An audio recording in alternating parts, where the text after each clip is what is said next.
Aujourd'hui, je te montre un exercice pour travailler les enchaînements rectitude et incurvation. Et il n'y a qu'un mot à dire, il va falloir de l'anticipation. Je te montre le dispositif.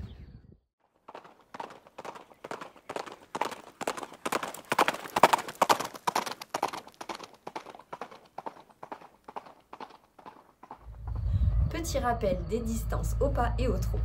Au pas pour un cheval 80 cm et au trot 1,30 m.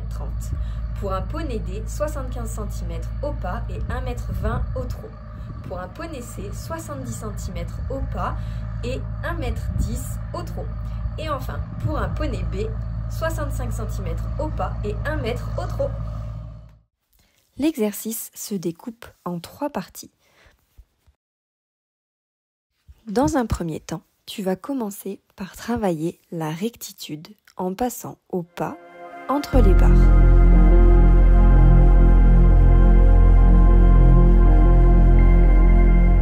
Les barres te permettent de sentir plus facilement si ton cheval se traverse, c'est-à-dire qu'il ne soit pas droit et que ses hanches ou ses épaules partent d'un côté ou de l'autre.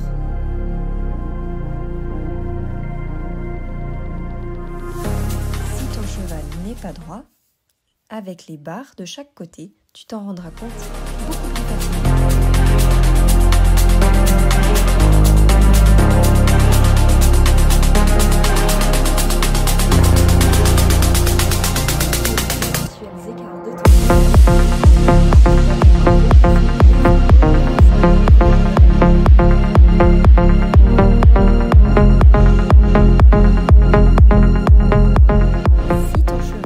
Décale ses hanches entre les barres, il te suffit de reculer légèrement ta jambe du côté où ton cheval se traverse. S'il décale ses hanches à droite, recule légèrement ta jambe à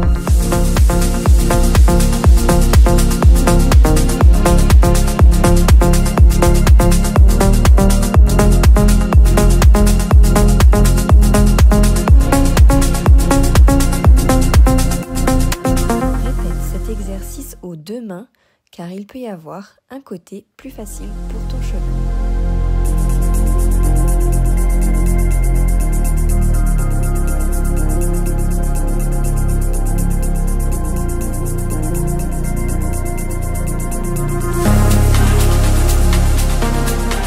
Une fois cet exercice acquis aux 2 mains, tu peux passer à l'enchaînement de lignes droites et d'incurvation.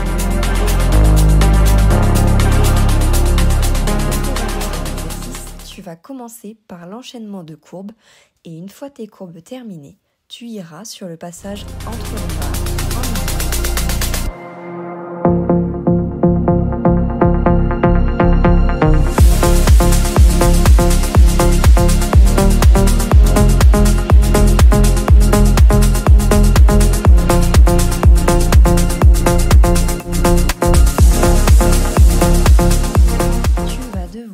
incurver ton cheval.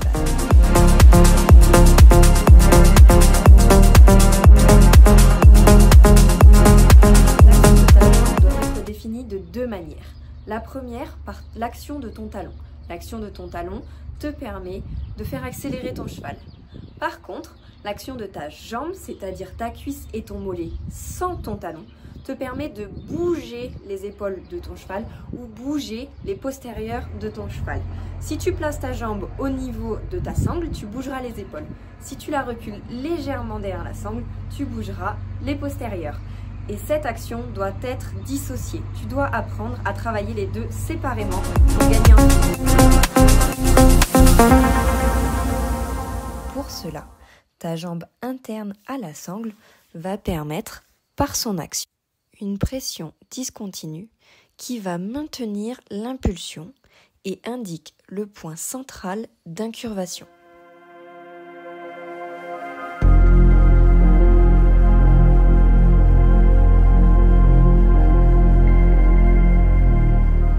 Ta jambe extérieure légèrement reculée en arrière de la sangle évite que les hanches de ton cheval ne sortent du cercle et de ton incurvation.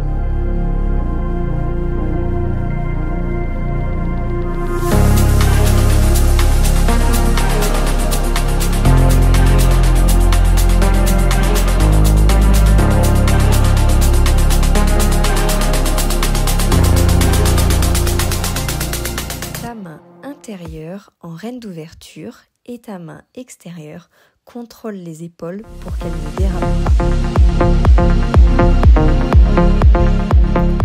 Après ton cercle te permettant d'arriver droit sur tes barres, replace ton corps en position neutre en ramenant les jambes à la sangle et en plaçant tes mains à la même hauteur en conservant ton couloir de reine.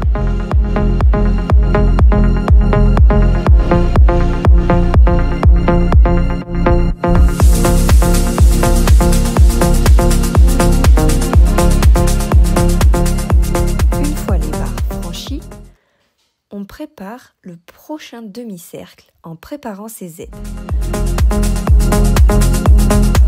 Dans cet exercice, tout est question d'anticipation.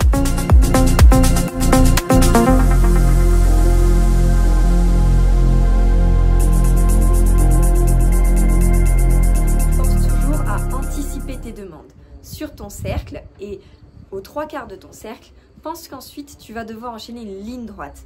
Donc dans ta tête, prépare tes aides pour la ligne droite. Ça te permettra d'avoir des aides plus fines, un cheval mieux préparé à ce qui va se passer ensuite. Et tu abandonneras moins ton cheval le temps de réfléchir à quelles aides tu vas devoir mettre en place pour la suite. Tu vas donc gagner en finesse et en qualité de transition ou en qualité de changement de mouvement.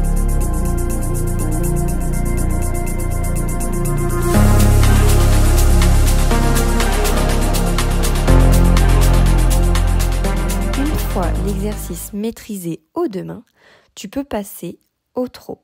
Mais n'aie pas peur de rester au pas si tu as des problèmes. On ne règle pas ces problèmes aux adultes.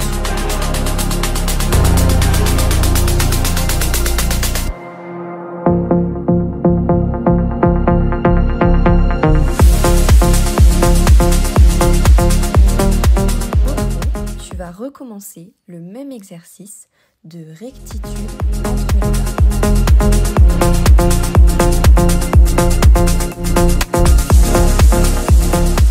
Une fois que l'exercice de la rectitude est acquis, tu peux passer au travail de courbe.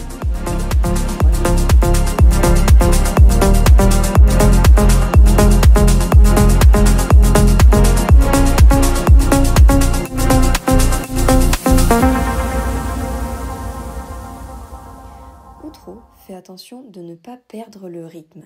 Ton cheval doit continuer d'avancer malgré les courbes serrées. Tu dois donc surveiller ton impulsion.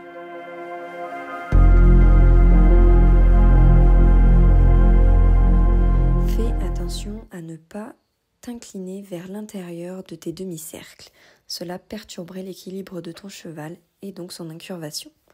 Cela pourra donc engendrer des problèmes de type hanche qui dérape ou épaule qui dérape.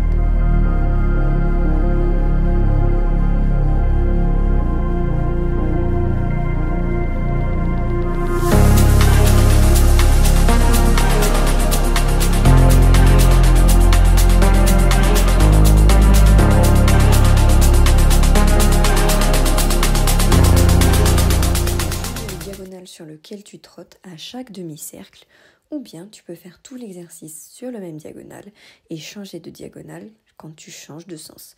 Ton cheval sera musclé de façon identique en réalisant l'exercice d'une façon ou d'une autre. C'est à toi de voir ce que tu veux